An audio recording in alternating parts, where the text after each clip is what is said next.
السلام علیکم ناظرین، انسان کے نام کے ساتھ نسرین آفتاب۔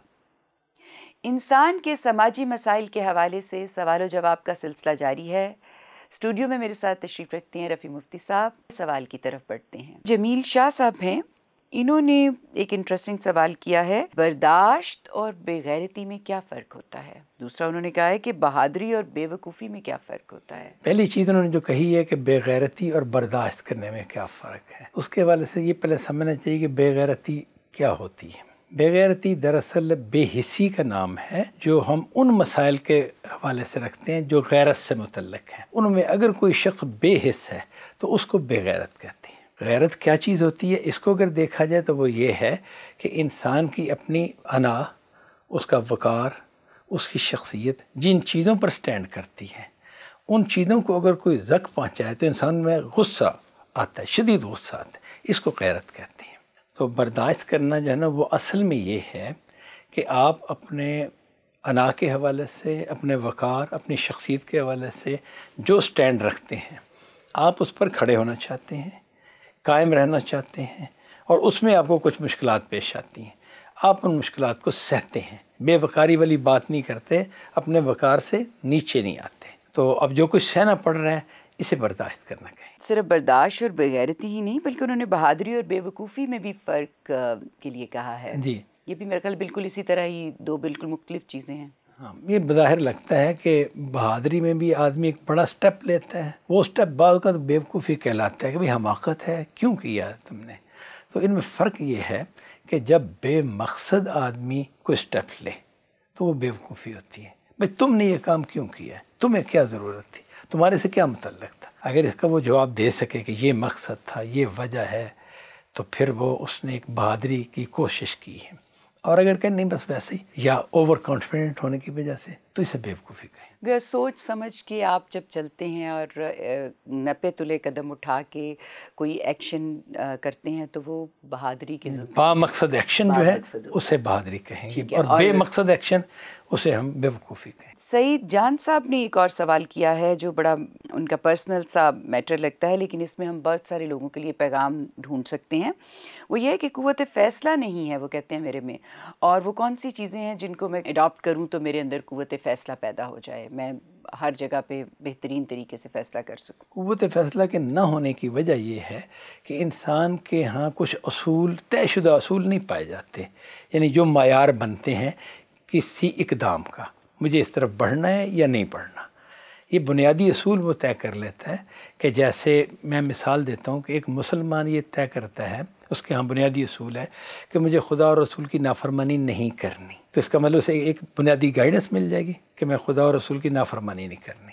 یا کوئی اور شخص ہے، اگر ایک آدمی اخلاقیات کے حوالے سے سوچتا ہے، انسانیت کے حوالے سے سوچتا ہے، تو وہ یہ کہتا ہے کہ بھئی مجھے کوئی بھی خلاف انسانیت کام نہیں کرنا۔ اس طرح اگر یہ صاحب اپنے اصول طے کر لیں، بنیادی اصول، اور دوسری چیز اپنی پریورٹیز طے کر لیں کہ کس چیز کو یہ اول درجے میں رکھتے ہیں کہ بھئی یہ نقصان تو میں برداشت نہیں کر سکتا، یہ میرے نزدیک قیمتی ترین چیز ہے، اس کے بعد اس کا نمبر آتا ہے، اس کے بعد اس کا نمبر آتا ہے۔ دوسری چیز یہ طے کر لیں، اور تیسری چیز یہ طے کر لیں کہ میرے لیے غیر مطلوبہ چیزیں کون سی ہیں جو میں نہیں چاہتا۔ ایک آدمی کہتا ہے کہ کوئی بات نہیں، مجھے کوئی گالیاں بھی دے دے تو میرے لیے کوئی مسئلہ نہیں، اس کے لیے گالیوں کو ہم غیر مطلوب چیز نہیں کہیں گے۔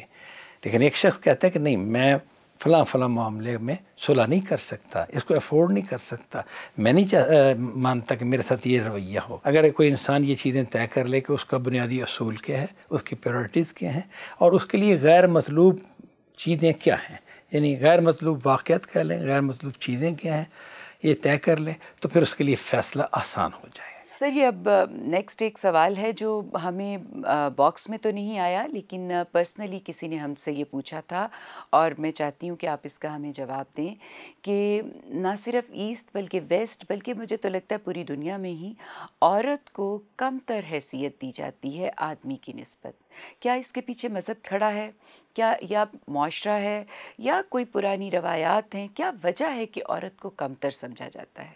اچھا، اس حوالے سے اگر ہم غور کریں تو ہم یہ دیکھتے ہیں کہ بعض چیزوں میں تو یہ چیز ٹھیک لگتی ہے اور بعض چیزوں میں غلط لگتی ہے۔ اگر ہم یہ دیکھیں کہ مرد اور عورت جسمانی طاقت کے حوالے سے کیا برابر ہیں، تو یقیناً برابر نہیں ہے۔ کاموں کے حوالے سے دیکھیں تو بعض مشقت کے کاموں کے لیے مرد کا جسم موزوں ہے، عورت کا جسم موزوں نہیں ہے۔ اسی طرح اور بعض چیزیں ہیں کہ جس میں اگر دیکھا جائے تو عورت مرد سے آگے لگتی ہے، یعنی کسی کو ریسیو کرنے کے حوالے سے، سافٹ کارنر دینے کے حوالے سے، گھر کو ایک خوبصورتی اور آراستہ کرنے کے حوالے سے، ذوق جمال کے پہلو سے، تو ہم دیکھتے ہیں کہ عورت مرد سے آگے ہے۔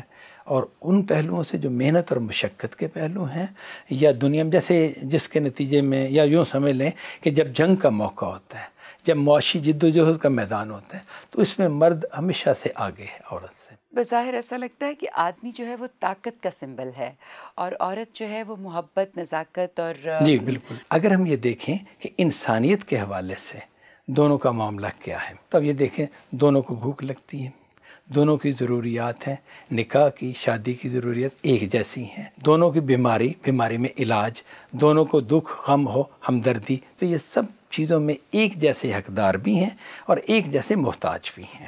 یعنی جس طرح مرد غذا کا محتاج ہے، اسی طرح عورت ہے، کم نہیں ہے، زیادہ نہیں ہے، برابر کی ہے، دونوں انسان ہیں نا؟ بالکل دونوں انسان ہیں۔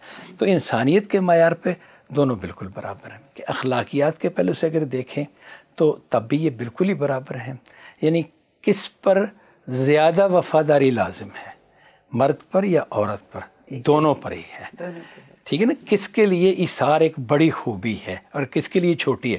نہیں، کسی کے لیے چھوٹی نہیں، دونوں کے لیے ایثار ایک بہترین خوبی ہے۔ مذہب کے زاویے سے دیکھیں تو خدا نے جس طرح 5 نمازوں کا حکم مرد کو دیا ہے، 5 ہی کا عورت کو دیا ہے۔ اور اسی طرح روزوں کا معاملہ لے لیں، حج کا معاملہ لے لیں، جس طرح وہ مرد پر فرض ہے اسی طرح عورت پر۔ زکوٰۃ کا معاملہ لے لیں، جیسے مرد پہ ہے ویسے ہی عورت پہ، کوئی فرق ہی نہیں ہے۔ آپ سزاؤں کا معاملہ لے لیں کہ اگر ایک مرد نے چوری کی ہے تو اس کی سزا بھی وہی ہے جو عورت کی، وہی ہے جو عورت کی ہے، اس کا بھی ہاتھ کاٹا جائے گا، عورت کا بھی ہاتھ کاٹا جائے گا۔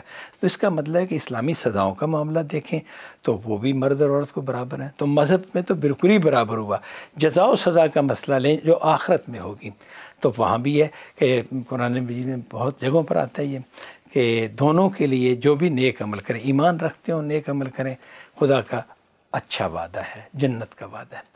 سزا کے حوالے سے بھی اگر دوزخ کا ہے تو دونوں سے یکساں ہیں، کوئی فرق ہی نہیں کیا۔ تو یعنی انسانیت، اخلاقیات اور مذہب اور جزا و سزا، ان چاروں چیزوں میں مرد اور عورت بالکل برابر ہیں۔ البتہ ایک جگہ برابر نہیں ہے، وہ یہ کہ جب کوئی سسٹم وجود میں آتا ہے تو وہاں پر جو برتر ہے وہ برتر ہوتا ہے، جو کمتر ہے وہ کمتر ہوتا ہے۔ گھر کا نظام جو ہے جس میں میاں اور بیوی بن کے رہتے ہیں، مرد و عورت، اس میں اللہ تعالیٰ نے مستقل ایک درجے کی فوقیت مرد کو دی ہے، یعنی اسے ایک درجہ اوپر رکھا ہے اور اس پر ذمہ داری ڈالی ہے کہ اس گھر کے نگران تم ہو، تم اس کے بارے میں جواب دہ ہو، تو اب تمہیں اسے کنٹرول کرنا ہے تو تمہیں اتھارٹی بھی دی جاتی ہے۔